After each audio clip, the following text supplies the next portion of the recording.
Okay, so Marvel has announced that Spider-Man 4 is going to be titled Spider-Man Brand New Day.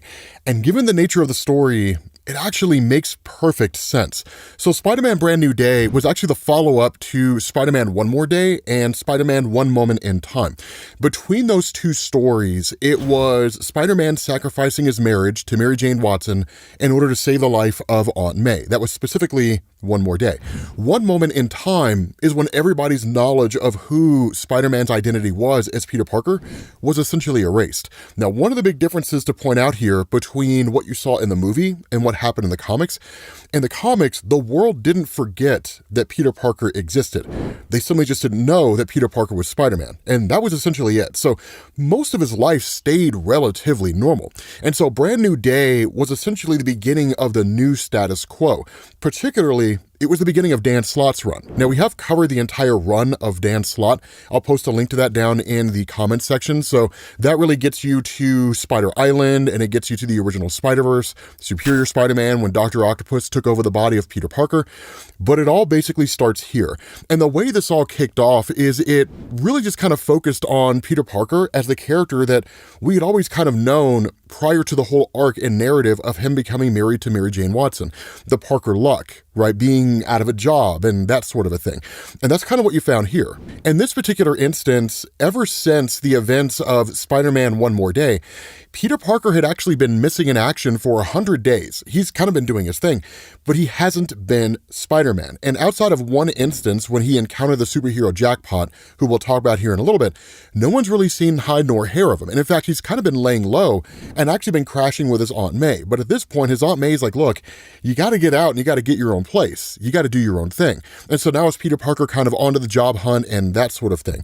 And one of the things to know is that every time he goes and applies for jobs, for the most part, they kind of turn him down due to a variety of reasons. Because again, with the world knowing who Peter Parker is, his reputation kind of precedes him. And one of the biggest issues that he contended with was that even though he was able to lock down jobs in the past, because he was also operating as Spider-Man, he would disappear for days on end, right? Because of whatever his journey as Spider-Man had him doing. And so it made him look like an incredibly inconsistent employee. And even when he was part of Iron Man's team during Civil War, his life was effectively bankrolled. So he didn't really need to work a traditional job. And that led to this situation where he has huge gaps in his employment history where no one's really willing to take a risk on him because they don't know if he's going to be someone they can rely on in any meaningful way. Now, it is also important to point out that there are a few instances where people seem to remember that Peter Parker is Spider-Man, but then they forget. And so again, it was the spell of Doctor Strange that caused all that to happen in the One Moment in Time storyline. And so following that, there is the introduction of one of the most notable villains in Spider-Man's comics. And you guys are going to love this, right? It's fascinating. Because what ends up happening is that in one previous story, right, there was an instance where Spider-Man had actually stopped the introduction of a character called Overdrive, or a villain named Overdrive, from stealing some kind of an artifact, right? Of course, Overdrive was caught. He was handed over to the cops. The artifact itself was tossed in the evidence locker in the police precinct. But then a crooked cop basically hands that information over to a handful of henchmen. And then they kind of stiff him on the check. Right? Like they were supposed to give him a whole bunch of money and he's just like, they walk away. And so he's like, look, is this how you guys do business? And that's when this villain arrives. Mr. Negative. Now, this is his introduction into Marvel, right? This is when he's brought to us for the very first time. And when Mr. Negative appears here, right, he literally chastises his henchmen. And he was like, of what use are we if we do not keep our word? We are villains. We need to rely on the cops. to turn a blind eye to us doing villainous things. Are they really going to do that if every single time we ask them to do something for us, there's a concern they're going to stiff us on the check? You guys are terrible henchmen. And so in front of this cop, he massacres these guys. Now, one part of this was to demonstrate to this cop Martin Lee is a man of his word. But the other part is like a scene out of Breaking Bad when Gus Fring kills that guy, right? He's sending a message to the cop, right? I'm not the guy you want to cross. So don't think about double crossing me. You're in my business now. You work for me, right? That kind of a thing. Now, we end up finding out that the artifact he's given is a tablet of Lumerian history. Now, Lumeria, kind of a little bit of a side here, it's actually fascinating. Lumeria is what used to be the capital city of the Deviants when they ruled the Service World and enslaved humanity after the first arrival of the Celestial Hosts. During the second arrival, when the Deviants attacked the Celestials caused the Great Cataclysm, the sinking of Atlantis, essentially, and virtually all Lemurian artifacts were lost to everyone forever. And in fact, those humans who survived on Lemuria, they're practicers of magic, right, magicians, whatever, cast spells to make it possible so they could breathe underwater, and that's where you get Atlanteans in Marvel Comics. So there's a lot of history there, right, when you know where to look and you know all those little tidbits and things like that. It might be worth going back and doing a history of the Marvel Universe again, kind of remastering it. But these little pieces are all kind of starting to come together, and as you guys can tell with this kind of brand new day concept, that we're getting little bits of introductions of various guys. This also gives us the introduction of Carly. Now, Carly's a really, really cool character, right? She's kind of introduced as what was essentially supposed to be a new love interest of Peter Parker. The reason why is because after the events of One More Day, Marvel essentially came out and said Peter and Mary Jane Watson will never be a thing again. We're never going to make it so they marry again. And it kind of made sense, right, from an editorial side. The idea was that if Peter Parker and Mary Jane Watson got married, then they would likely have kids, because there was a point in the stories when Mary Jane wanted to have a kid. Well, if they have a kid, the kid would have to age. They couldn't stay a baby forever. And if the kid ages, Peter has to age. That means Peter has to age out, and he can't be Spider-Man forever. And so ultimately it put Marvel in a box where either they got rid of that whole idea, or they allowed Peter Parker to age out and stop being Spider-Man. So they chose to throw the baby out with the bathwater, no pun intended, and axed everything. And so Carly kind of being brought in, again, supposed to be the new love interest. It's tentative, and the two of them kind of have a bit of a connection, but this kind of picks up with Peter and Carly being mugged by a guy wearing a Spider-Man mask. And it's actually kind of the smartest move to do, just because, again, Spider-Man hasn't been seen for 100 days. No one would believe that Spider-Man is running around mugging people, so what better disguise to use? What's crazy about this is that there are instances where Peter has kind of engaged in some superhero antics, but has not actually done it as Spider-Man. And it presents a whole new set of challenges when he does that. In this particular instance, when this guy mugs him, he takes the wallet of Peter, and he takes Peter's web shooter, because of course Peter can't beat this guy up and display these grandiose levels of power in front of Carly. And so this leads to Peter chasing after the guy after firing a spider tracer on him. The thing is, again, Peter doesn't want the world to really know that Spider-Man exists out there. A lot of it's vendetta, right? Because in his mind, he made the Daily Bugle what it is. The Daily Bugle has been struggling since, because Peter doesn't work for them anymore. He was fired after his identity was revealed in Civil War, because Jameson realized that Peter had been lying to him all these years by saying that he can get pictures of Spider-Man when in reality he is Spider-Man. And so just because of that, Jameson got rid of him. So now it's kind of Peter's own little vendetta, right? His photos were the one thing keeping the Bugle alive. He's not going to reveal his existence as Spider-Man or not act as Spider-Man. The Bugle cannot sell images of Spider-Man, and so the Bugle goes belly up. But as he chases this guy, he can't really use his web shooters because the web shooter has been stolen, and he also ends up coming across Feast. Now, Feast is the volunteer efforts of Aunt May, and as most of you guys know from the Insomniac Spider-Man games, it's the whole charitable, helping people where they need it type thing. Yes, Flash Thompson will return as part of Feast. It's a really, really cool, introduction when it happens, not in this story, but the bigger point is that Peter ends up losing this guy, but then he comes across Martin Lee, and he realizes this is kind of what Aunt May's been doing all this time, but then it's also Martin Lee drawing the wrong conclusion that where Aunt May's always been worried about her nephew, Peter staying out long hours, different things like that, Lee thinks that Peter's homeless. So he brings him into a room and starts offering him clothes and shoes and various things like that. It's kind of funny, right, when you think about it for what it is. But at the end of the day, there's this point where Peter Parker lets J. Jonah Jameson have it. I mean, he absolutely lays into him, because with Peter having to get his own place, money being tight, he goes to Jameson and says, look, man, you owe me money, right? You're supposed to pay me X amount of dollars. You're supposed to give me a pretty good deal for all these pictures that I was getting you for Spider-Man, and I made you a boatload of cash. So you need to pay up. And that's where Jameson is not a chance, right? That is not going to happen. And he even goes so far as to call Peter ungrateful. And Peter just lays into him, right? He was ungrateful for what, right? For the chance to put my neck on the line while you sat on your bony butt. Do you have any idea of the danger that I was facing? I risked my life for every single one of those pictures, and they made you millions, and all you ever threw me were scraps. So yeah, you owe me, and you know you owe me. Everything that's happening here right now It's proof. Without my pictures spicing up your 2-bit rag, this place would have folded years ago. That's why you owe me, because I made you. And of course, as you guys know, J. Jonah Jameson doesn't take lip off of anybody. So he immediately starts to lay into Parker and then has a heart attack. Literally just has a heart attack and falls right over. Now, this is a way for Marvel to kind of sideline J. Jonah Jameson, and again, as part of Brand New Day, potentially take the stories in a different direction to see what all Marvel could do with it. And so that's where, while 911 is being called and Peter's trying to perform CPR on Jameson, when the paramedics get there and they start taking Jameson away, Robbie Robertson pulls him aside and is like, look, man, you're not wrong, right? Like, the paper's struggling, it's been struggling. The reality here is that we need pictures of Spider-Man, dude. It's the one thing that sells this tabloid. Without it, yeah, no one cares about the Daily Bugle. So, honestly, man, if you really want to do us a solid, and if you really care about the Daily Bugle surviving that much, we really need you to get out there and get us pictures of Spider-Man. And Peter does, right? Because Peter respects Robbie Robertson. Honestly, Robertson always treated him well. And so what you end up doing from here is you pick up with a guy who had robbed Peter, right? And had robbed Carly. And of course, this guy is basically just some lowlife, right? Trying to make his bones where he can, make what little money he can, and probably has a series of incredibly poor behaviors. And so this guy's trying to sell stuff, right? One of the things he sells is Peter's wallet. But honestly, his fence isn't really interested in buying any of this stuff because none of it can really be sold. Like, he doesn't realize the web shooter is a web shooter. For him, it's just a metal bracelet of sorts. Now, one of the things that happens is that while this mugger is trying to display, right, what these things are capable of, he unwittingly fires a spider tracer onto this mob guy, right? And then at the same time, fires out a bit of web shooting without his fence realizing what he was doing.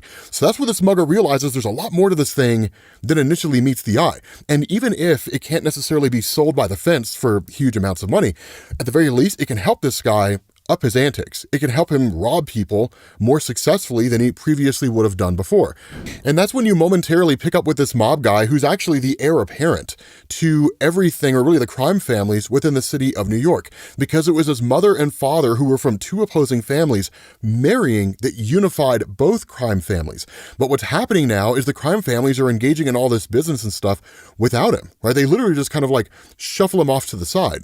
And to provide a little bit of context here, this guy's name's Bruno, right? So I guess it's probably easier to just call him that. But the bigger point is this, right? Bruno is looking for a way to kind of get himself back in and to solidify his control over the mob world. Now, the reality here is this guy's a buffoon, right? I mean, this guy has no business running any mob empire whatsoever. And even if he was put in charge, he would probably be so inept, he would run it into the ground. And so as this guy leaves the bar, he's suddenly snatched up. But Spider-Man, following his spider tracer, thinks that he's going after the guy who mugged him. Instead, he's going after Bruno. Now, of course, that leads into this really, really cool encounter.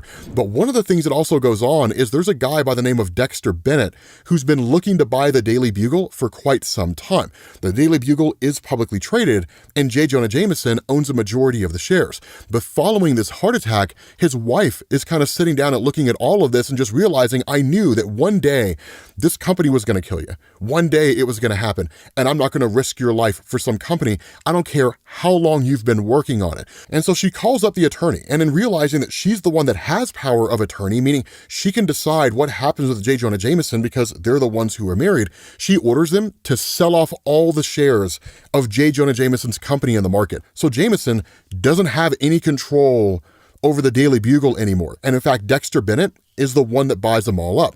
But before we get into that, you pick up with Mr. Negative, and you realize this is the guy that Bruno has been dealing with. This is the guy that Bruno's been working with. Now, what's really cool, and this is the reason why I love Dan Slott's stories, is because they're complex, but super easy to follow at the same time. They're very linear for the most part. And so one of the things that goes on here is you learn the scheme of what Mr. Negative is, which is almost elegant in its simplicity, that because of the fact that this guy is the heir apparent of the crime families and that his mother and father come from both crime families, what it means is Mr. Negative can take this guy's blood. And using the Lumerian tablet that he got, which gives him the ability to quite literally create life and death, he can bond it to this guy's blood, turn it into a gas, and then blast it at the meeting of the crime families. And literally the DNA will attack them both, and it'll kill everybody in one fell swoop.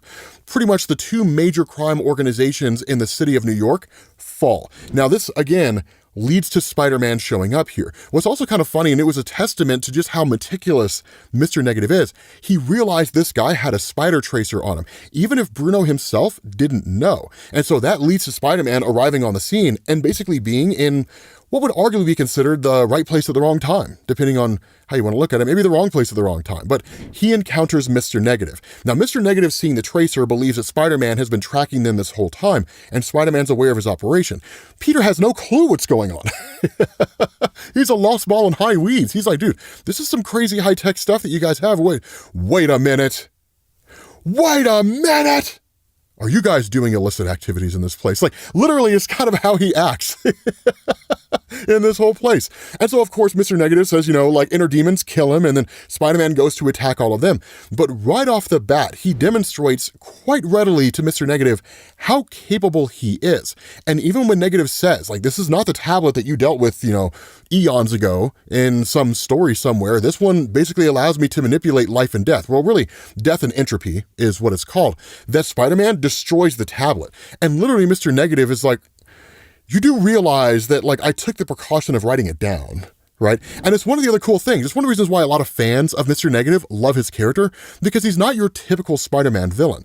If this had been anybody else, Scorpion, Dr. Octopus, or somebody like that, they would have been like, what have you done?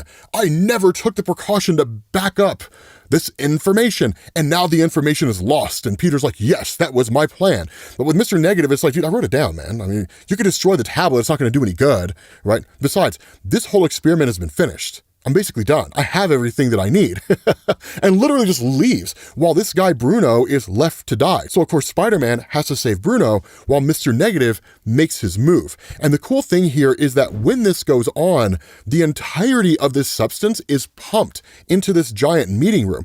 And by the time Spider-Man gets there to try to save everybody, again, they see him as a superhero, they open fire, right? They immediately start shooting at Spider-Man. And Spider-Man is bobbing and weaving and trying to save people. And then ultimately they succumb to the gas, and everybody but one guy dies. And what you learn is this guy is not actually a member of the crime family by blood. He's a member of the family through adoption. Now, this guy's not overly significant in the here and now. The reason why him staying alive matters is because he reveals to Spider-Man, whoever it is that launched this attack against us is going against everybody. And if you notice, Peter, there's no women and children here. Our wives and our children are off doing something else. And that's when Peter realizes Mr. Negative is going after them next. So right off the bat, Martin Lee was a pretty callous guy. It's one thing to kill mob bosses, right? But to go after somebody's family, their wife and children, I mean, that's just diabolical. If we're being honest, right? That is just horrible. And so, of course, Peter catches up to everybody at essentially the local circus. As a kind of aside here, yes, Dexter Bennett does show up to the Daily Bugle. He does confront Robbie Robertson, and he's like, you guys all work for me. And right off the bat, he displays this kind of level of arrogance, go get me a sandwich and a drink, right? That kind of thing. So seemingly doesn't really care too much about everybody that works there, but considers the Daily Bugle to be this incredibly disorganized place. A lot of that's because, historically speaking, in Marvel Comics, despite the fact that J. Jonah Jameson seemed to really despise Peter Parker, he kind of loved him like a son, right? It was a son he felt like he needed, and a son that was just kind of thrust into his life, and that, if given the chance, he would probably get rid of. But he seemed to love him nonetheless. I know what I described is the total opposite of love, but he loved Peter in his own way. And so pretty much the whole Daily Bugle was run like a family. And as you guys know, every family's got problems. The drunk uncle, the grandpa who's just a little racist because he comes from that era in time, just all those little things, right? Just little squabbles and weird things that make the family complicated. And so while the Bugle was incredibly disorganized and not very efficiently ran, everybody was kind of a member of this personal family. Dexter Bennett coming in here is an external factor that nobody accounted for, and he doesn't view anybody the same way that J. Jonah Jameson did. And so in essence, all of them are walking around their job site on tenterhooks, feeling like at any moment, they could just be canned from their job because he doesn't really care about any of them. And so when you get to Peter himself, right, showing up to this great big huge kind of circus event, it's not simply just the wife and children of the mobsters who are here. It's a whole great big huge facility full of people. Now, Peter knows the gas itself will only target the individuals in the family, but the gas needs some kind of device to spread. And that device is explosive. And so even though Martin is only going after the wife and children, a lot of innocent people are going to be caught in the collateral damage. And so what Peter does, and the way in which this whole story with Dan Slott starts to build in the idea of the Parker luck, is that Peter grabs the bomb and then throws the bomb out of the way. And then while the gas itself doesn't really hit the families directly, he tells them, like, get out of here before it does. But from all the performers' perspectives, right, all the audience's perspectives, Spider-Man has just become this crazed madman who came running into a circus and threw a bomb in the air so it could detonate. The guy looks like a maniac, right? He comes across as a maniac in almost every conceivable way. And so that also kind of helps the Daily Bugle, right? Spider-Man, menace, threat, that kind of thing. And so this leads to people also turning against the very nature of Spider-Man. Not so much they're calling for his head, but in the sense that we're kind of going back to the era where instead of Spider-Man being a hero who's kind of critically celebrated around the entire city of New York by virtually everybody, people kind of look at him and like, yeah, man, that dude's a little suspicious. I don't know how I feel about Spider-Man. He tried to throw a bomb into a circus and kill everybody, right? The dude's nuts, right? So again, people are a little suspicious of him. But once he gets back outside, there's Martin Lee with a little girl. And this again is a testament to just how smart Martin Lee is, because he knows that Spider-Man is not going to allow this little girl to die. And what he has is a canister in his hand. And he says this canister holds just enough blood, or can hold just enough blood for one person. So if you want this girl to survive, Spider-Man, give me your blood, right? And of course, Spider-Man does it, right? He hands his blood over to Martin Lee. And that's where Spider-Man deduces what Lee wants, right? He's like, so you want to make a substance just like this that can kill me. And Martin Lee's like, oh my God, man, you think so small, right? I don't want to just kill you, Peter. I want to kill everybody who knows you. Because if you cross paths with me again, if you stop me again, this substance that I will have devised, I'll unleash it across the entire city. Because I don't know where you live. I don't know your name. I don't know your immediate family, but I know they live in any one of the 5 boroughs. I will blanket the entire city of New York in this substance, and everybody will just kind of think it's harmless, except for you and your family, and that'll be it, right? It's a pretty extreme response, but it gets the answer that Lee was looking for. Spider-Man ultimately stands down, at least in the interim, right? As most of you guys know, that doesn't necessarily work. It also leads to Spider-Man almost kind of drawing an alliance with the mob because he effectively saved their lives. And so they're like, look, like we owe you a blood debt, right? We owe you a blood debt big time. And so one of the last things that you saw in this initial kind of inaugurative story was the revelation that Martin Lee was Mr. Negative, right? Now, most people have known that for quite some time. And so this isn't like some crazy reveal to everybody, right? Or anything like that. But at the time this happened, it was nuts. Like, it was crazy when this reveal came out. People didn't know. Like, people hadn't put this together. It was phenomenal, right, in terms of how it all played out. And so again, like, it's kind of rebuilding this status quo for the character of Spider-Man in Marvel Comics, right? Rebuilding all these little things together. And so what this does is this actually goes into the second part of the story. Technically, it's all volume 1, but the first part was written by Dan Slott, and the second half was written by Mark Guggenheim. That deals more with Spider-Man engaging and encountering Jackpot. If I'm a betting man, Sadie Sink's character in Spider-Man 4 will likely be Jackpot. I don't know who else it would be. But again, it kind of goes into that whole idea. There really isn't a whole lot to build on there. I mean, it's okay for what it is. So I'll let you guys decide, right? Let me know down in the comment section if you guys are interested in that. Do you want to see the whole thing with Jackpot, or are you just kind of like, I mean, I don't really care. I just wanted to know the general gist of what Spider-Man Brand New Day was about. But again, this is the first volume. There's actually 2 more. It goes into volume 2 and volume 3. And then that basically begins the full-on run of Dan Slott in Marvel Comics. It's pretty phenomenal. So let me know what you guys think down in the comment section. Thank you all for watching, and I will catch you all later. Peace.